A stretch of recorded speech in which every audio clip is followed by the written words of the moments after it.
Hola, en este vídeo vamos a ver cómo establecer las preferencias en un curso dentro del campus virtual. Para ello tenemos que hacer clic aquí y entrar en preferencias. Aquí tenemos muchos grupos de opciones, pero lo más importante que vamos a ver son configuración del foro y configuración del editor. Editar perfil también es importante, pero ya lo hemos visto en otro vídeo. Si entramos en configuración del foro, vamos a tener 4 parámetros. El primero es el tipo de resumen de correo.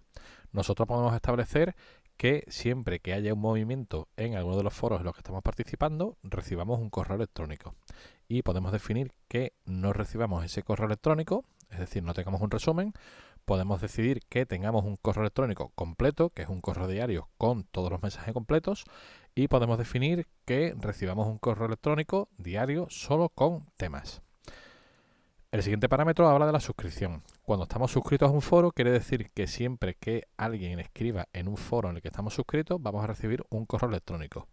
Y podemos decidir cuándo suscribirnos de forma automática al foro. Podemos decir que no me suscriba automáticamente a los foros o que sí me suscriba cuando yo envíe un mensaje a un foro. Es decir, siempre que escriba en un foro, me voy a quedar suscrito a él y voy a recibir un correo electrónico siempre que alguien escriba en ese foro.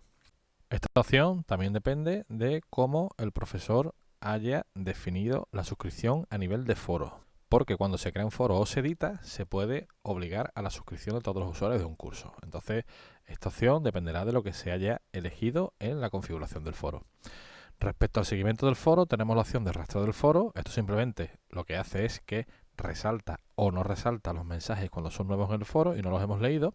Entonces podemos decidir no registrar los mensajes que he visto, o sí resaltar los mensajes nuevos. Si cogemos esta opción, siempre que llegue un mensaje nuevo va a quedar resaltado. Y si elegimos esta opción, también tenemos que ver esta de aquí, que se llama cuando se envía la notificación de un mensaje del foro, que no se entiende muy bien con este nombre, ¿no? Pero esto lo que quiere decir es que si cuando se manda un mensaje a un foro nosotros recibimos una comunicación vía correo electrónico, podemos decidir si se marca ese mensaje como leído o no se marca. Entonces, si no lo marcamos, vamos a recibir un correo electrónico si estamos suscritos al foro, pero cuando entramos en el foro, aunque hayamos recibido el mensaje por correo electrónico, ese mensaje va a estar resaltado, ¿vale? Entonces, estas 4 acciones las configuramos como queramos. Le daremos a guardar cambios, en este caso le voy a dar a cancelar porque no quiero hacer ningún cambio. Y el siguiente elemento que vamos a ver de configuración es la configuración del editor. Siempre que creemos un recurso o una actividad dentro de un curso, creemos o editemos, casi siempre en todos los casos vamos a tener que poner un nombre, una descripción, un contenido, por ejemplo el nombre de una tarea o la descripción de una tarea, o cuando creemos cuestionarios tenemos que escribir el contenido de las preguntas, las respuestas, y siempre que escribamos vamos a tener que hacerlo a través de un editor de texto.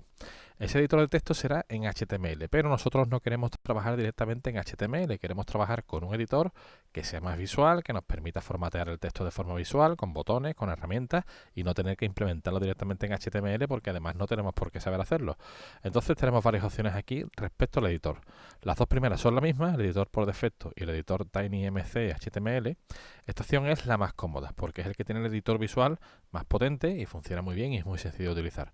Si queremos hacerlo a mano, podemos utilizar cualquiera de estos dos, pero va a ser más complicado y realmente no tiene ningún sentido. Entonces, lo ideal siempre es coger el editor por defecto o este de aquí, que es el que sale por defecto, que es el mismo.